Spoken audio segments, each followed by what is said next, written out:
Excuse me. S. Security வேலைக்காக வந்திருக்கேன். Interview எங்க? 7th floor sir. 7th ஃப்ளோர்லையா? Lift எங்க? லிஃப்ட்ல நீங்க போக முடியாது, படிக்கட்டிலே போயிருங்க. குள்ள பையா கார்ப்பரேட் படி என்ன மாதிரி ஆயிடுவேன்.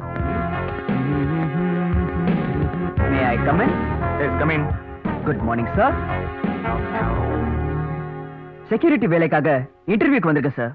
வேலையே கிடைச்சிட்ட மாதிரி யூனிஃபார்ம்ல வந்திருக்கேப்பா. என் உயரத்துக்கு கண்டிப்பா வேலை கிடைக்குங்கிற நம்பிக்கை சார். சர்டிபிகேட் கொடு. Volleyball, football, basketball, hockey, long jump, high jump, cricket எல்லாத்துலயும் சர்டிபிகேட் வாங்கியிருக்கேப்பா. எல்லாம் ஜெயிச்சு வாங்கினது சார்.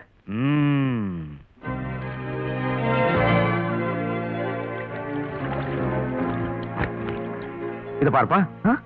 செக்யூரிட்டி ஜாப்ங்கிறது சாதாரணமான வேலை இல்ல, ரொம்ப கண்காணிப்பு தேவை.